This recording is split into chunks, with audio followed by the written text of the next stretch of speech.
and a warm welcome to everyone in this course, Lakehead students from both Thunder Bay and in Aurelia.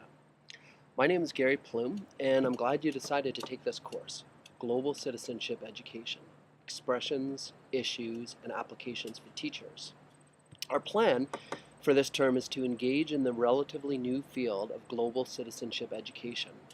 So in this course, we'll take up the big questions, we'll look at fascinating research, we'll consider the boundaries of the field, we'll sample curriculum possibilities and resources, and very importantly, we'll investigate our own perspectives on global citizenship and how they've been shaped. So let's begin.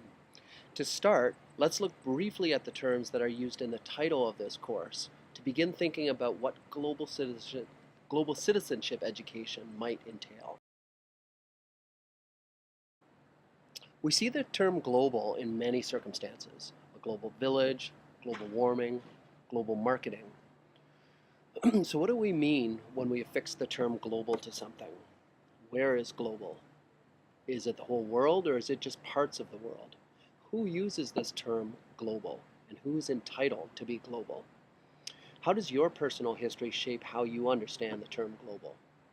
Because, as we shall see in this course, global can be a very personal, local, and micro issue.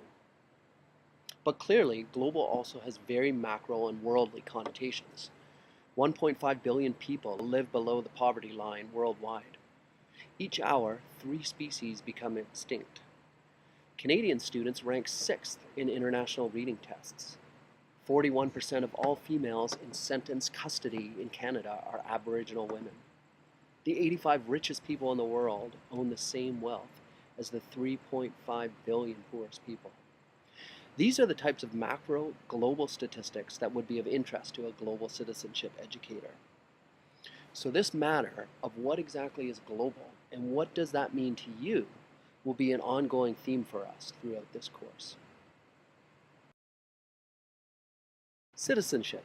Just as we have different notions of global, we will certainly have different notions of what citizenship means to us. For example, for some, citizenship is taken just as its official sense, of having status tied to formal allegiances to the state. For example, as a passport holder, I am a Canadian citizen. I vote in Canada, and I can access institutions that let me drive, seek health care, and go to school. For others, feeling a connection to our society is what it means to be a citizen, and therefore one's citizenship is directly related to the region, the country, or the society to which they feel most aligned. In Canada, many Quebecois, many Aboriginal people, and many recent immigrants might think about their citizenship to groups, provinces, or other nations before thinking about it in terms of Canada. For others, citizenship means doing good things. If I shovel the sidewalk in front of my house in the winter, if I raise money and participate in the Terry Fox Run, if I cook dinner for my neighbors who just had a baby, donate blood to the Canadian Blood Services, I'm displaying civic virtues, and I'm a good citizen. And then again, for other people, citizenship is about contesting the structures in our society that promote injustice. This type of citizenship often involves working against state policies that reproduce inequalities, violence, and rights infringements.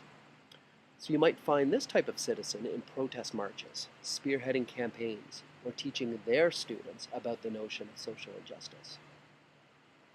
This framework, by the way, is outlined in greater detail by citizenship scholar Daniel Shugarinsky, and we take it up in one of the articles that we'll be discussing later in this course. But you can see, however, just like as in the case of global, depending on how we view citizenship, our perspective will heavily inform how we approach global citizenship education. Finally, the notion of education, as many of you have already deeply explored, also has many definitions and connotations. We might seek to educate about global citizenship in a myriad of ways, just as there are many different learning styles that students have. In this course, we'll experiment with some of these curriculums and pedagogies, looking at resources that you could use in your class, developing a deeper knowledge base about specific global issues, and importantly, working on ways to broaden your students' thinking about what, where, and who is global. Our particular focus in this class will be on ways that global citizenship is expressed by different individuals and populations around the world. The specific issues that are particularly relevant when speaking about global citizenship. And finally, how the variety of these expressions of global citizenship and the related issues apply to us as teachers who wish to integrate a global perspective in our work. Thus, what global citizenship education means to each one of us will likely vary considerably. To one person, it might mean ending racism and sexism. To another, about developing skills in foreign languages such as French, Mandarin, or Arabic. To another person, global citizenship education might mean rectifying unjust economic relations between rich and poor. To another, about addressing climate change through our everyday actions. For another person, it might mean promoting tolerance between students in the classroom. And another person, about developing whole people for a whole planet. In this course, we will explore these perspectives and look to frame them within theoretical boundaries so that we can develop clarity on the perspectives that exist when speaking about global citizenship education. The way I propose that we do this is through a curriculum that's been designed to be broken down into 9 specific aspects of global citizenship education. These will correspond with the 9 weeks of our course. For each week, we'll read a text by a key scholar or scholars within the field of GCE, and we'll watch a related video. In our first week, we'll continue to probe the question of what is GCE and why is it relevant for teachers. In week 2, we'll look at the central issue of globalization and relate this to various aspects of GCE. In our third week, we'll tackle the theme of global identities, and we'll look at related issues of diversity, multiculturalism, race, ethnicity, and language. In week 4, we'll look at the relationship between global poverty, inequality, and international development education. In the 5th week, we'll look at schooling in global perspective through an introduction to the field of comparative education. In week 6, we'll take a global perspective on social justice, including human rights issues, and discuss what is our role as educators. In the 7th week, we'll look at the connection of democracy and citizen participation with global education.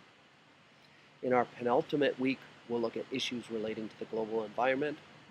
And finally, in our last week, we'll speak more specifically about the reality and practicality of being a global citizenship educator, combining global citizenship education with local citizenship education. So, I hope everyone enjoys our journey over the next 9 weeks. All of the course expectations, guidelines, assignments, and due dates are clearly laid out in the course outline, as well as our Desire to Learn class website. If you have any questions, though, don't hesitate to email me at gplume@lakehead.ca.